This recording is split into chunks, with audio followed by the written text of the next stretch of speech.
Assalamualaikum warahmatullahi wabarakatuh. Saya Rizky Novena Putri, kelas 10 IPS 3, nomor urut 14, dengan judul bivak dan masak. Pengertian bivak sendiri yaitu suatu tempat berlindung sementara atau darurat di alam bebas dari aneka gangguan cuaca, binatang buas, dan angin. Bivak merupakan salah satu kemampuan wajib survival di alam bebas.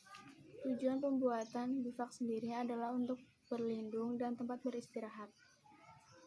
Ada dua bahan bivak, yaitu bahan dari alam yang berupa pepohonan, dari batang pohon, ranting pohon, dan daun pohon, dan bahan buatan yaitu jas ponco, flyset, atau parasut.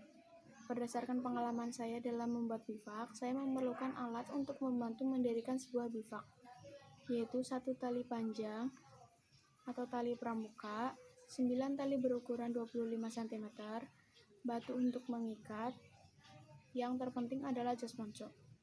Jadi, 1 tali panjang atau 1 tali pramuka diikatkan pada 2 batang pohon yang jaraknya berdekatan. Ikatkan 3 tali berukuran 25 cm pada bagian tali panjang membentuk simpul. 2 jas ponco diikatkan di kedua sisi dengan tali yang telah terpasang sebelumnya.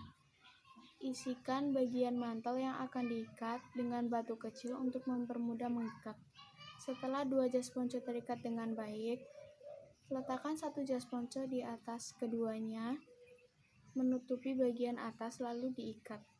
Jika sudah terikat, pasang patok pada bagian bawah dan pastikan tidak ada bagian yang membuat air dapat tergenang nantinya. Letakkan matras di bawah untuk tempat tidur atau alas tidur. Dalam pemilihan tempat, bivak harus didirikan dari terpaan angin. Dirikan bivak di tempat yang kering dan rata. Dirikan bivak di bawah kerindangan pohon yang tembus cahaya matahari. Untuk bivak permanen, usahakan dekat dengan sumber air, dan jangan pernah lupa membuat parit di sekeliling bivak untuk persiapan ketika sewaktu-waktu turun hujan. Lalu masak. Pengertian masak adalah salah satu cara mengubah makanan atau mengolah makanan yang awalnya mentah menjadi layak untuk dimakan. Tujuan masak adalah untuk memenuhi kebutuhan agar rasa makanan tersebut ada, mendapatkan tekstur yang sesuai, misalnya keras jadi empuk, lalu padat menjadi cair, dan sebagainya. Agar mudah dicerna, saya akan menjelaskan contoh memasak nasi. Hal ini berbeda dengan memasak menggunakan rice cooker. Jika biasanya rice cooker, kita langsung memasukkan beras dan air secara bersamaan. Pada memasak kali ini tidak. Jadi, beras harus dimasukkan ketika air sudah mendidih. Lalu jangan terlalu banyak diaduk dan jangan dibuka tutup. Tambahkan air jika terasa kurang. Lalu ada beberapa tips memasak digulung, di antaranya 1. Merencanakan menu yang akan dimasak.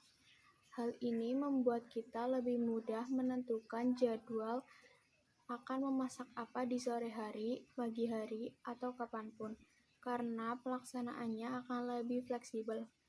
2. Membeli bahan masakan. Para pembeli harus pintar dalam membeli bahan masakan, karena harus mengira-ngira kapan Anda membelinya. Langkah terbaik yang harus Anda lakukan adalah membeli sayur pada daerah lapor pendakian atau daerah sebelum gerbang hutan. Cara itu akan membuat sayur lebih segar dan menghindarkan sayur busuk karena terlalu lama disimpan di dalam carrier. 3. Memilih kompor dan bahan bakar. Hal ini perlu diperhatikan karena Anda harus mempertimbangkan bahan bakar yang Anda akan gunakan untuk bahan bakar. Jadi ada dua, yaitu bahan bakar berupa gas dan cair.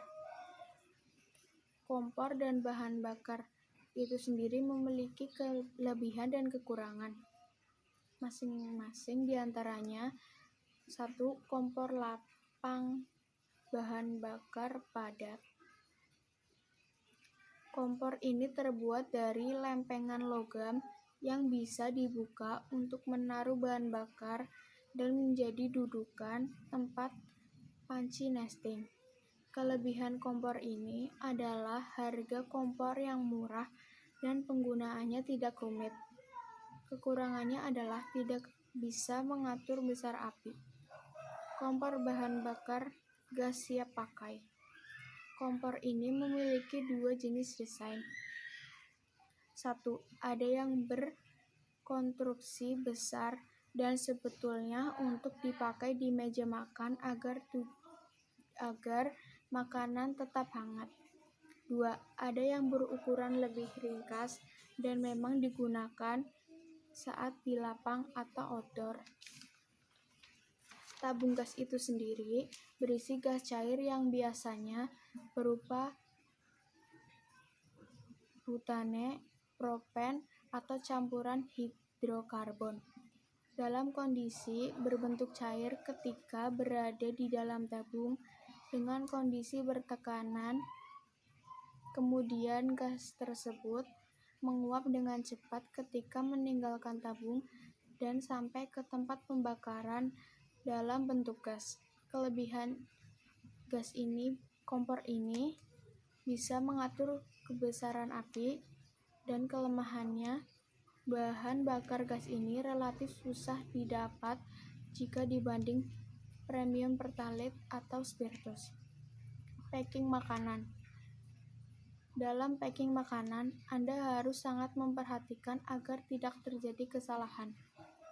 Jika Anda membawa telur, Anda harus meletakkan telur itu pada bungkusan kertas yang nantinya diletakkan di dalam nesting untuk mencegah terjadinya telur itu pecah dalam carrier Anda. Memilih tempat. Memasak juga harus memilih tempat, yaitu tergantung dengan kondisi dan situasi. Jika cuaca cerah, maka Anda bisa memasak di tempat terbuka. Tetapi jika mendung, Anda bisa memasak di dalam tenda. Karena tenda merupakan bahan yang mudah terbakar, jadi Anda harus lebih berhati-hati jika memasak di dalam tenda untuk mengurangi resiko kebakaran. Sekian dari saya. Jika ada kesalahan mohon dimaafkan. Sekian, terima kasih. Wassalamualaikum warahmatullahi wabarakatuh.